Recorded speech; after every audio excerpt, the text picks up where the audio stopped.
Kecenderungan kita saat diberkati lalu lupa pada Sang Pemberi berkat, yakni Tuhan.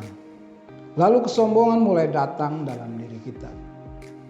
Saat belum bekerja, kita rajin berdoa dan doanya kusuk banget.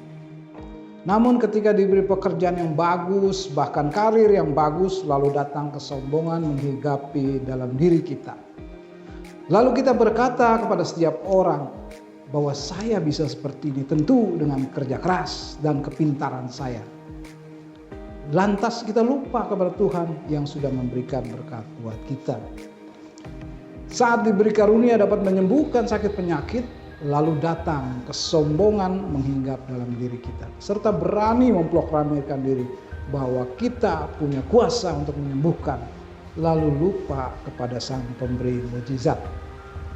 Seorang hamba Tuhan ketika diberi berkat jemaat yang banyak dan besar, maka ia juga tampil ke depan dan Tuhan Yesus di belakangnya. Dan banyak lagi beberapa peristiwa-peristiwa yang kita dapat saksikan yang kita cenderung masuk dalam kesombongan diri kita. Nah, Bapak Ibu Saudara yang dikasih Tuhan, selamat pagi, selamat bertemu dalam program Seduh, Senin Teduh. Program di mana kita bersama saling belajar tentang kebenaran firman Tuhan yang akan memberi kekuatan kita, menghibur kita untuk kita dapat berjalan selalu dengan tuntunan Tuhan. Hari ini kita dengan tema kerendahan hati yang konsisten. Ayat firman Tuhan yang saya ambil dari Matius 3 ayat 11. Matius 3 ayat 11. Saya bacakan buat kita semua. Aku membaptis kamu dengan air sebagai tanda pertobatan. Tetapi ia yang datang kemudian daripadaku lebih berkuasa daripadaku dan aku tidak layak melepaskan kasutnya. Ia akan membaptiskan kamu dengan Roh Kudus dan dengan api. Di pagi ini kita belajar dari Yohanes Pembaptis. Siapakah Yohanes Pembaptis? Yohanes Pembaptis adalah utusan Allah yang mendahului Yesus Kristus.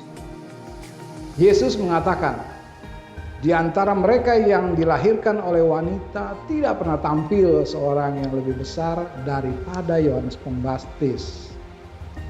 Masa kecil Yohanes tidak banyak diketahui, kecuali ketika masih dalam kandungan Elizabeth, ia melonjak kegirangan sewaktu Maria berkunjung ke rumah ibunya. Bayangkan saudara-saudara, Tuhan Yesus yang mengatakan kalau tidak ada yang lebih besar dari Yohanes Pembaptis.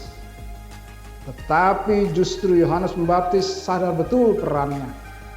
Hanya pendahulu, tapi bukan yang utama.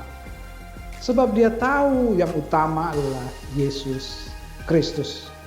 Bahkan dia berkata untuk melepaskan kasutnya pun tak layak.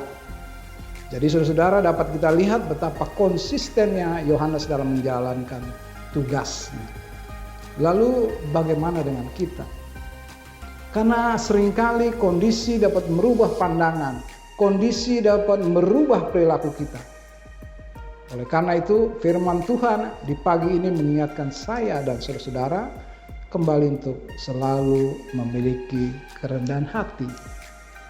Kerendahan hati dapat tercipta atau dapat konsisten kita lakukan jika sadar akan peran kita, sadar akan tugas kita, sadar akan jati diri kita.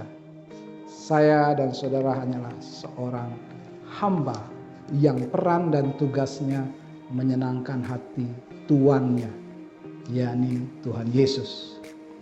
Jika kita selalu tahu diri, tahu tugas, dan tahu berterima kasih, maka pasti kita mampu seperti Yohanes Pembaptis yang memiliki kerendahan hati yang konsisten. Tuhan Yesus memberkati.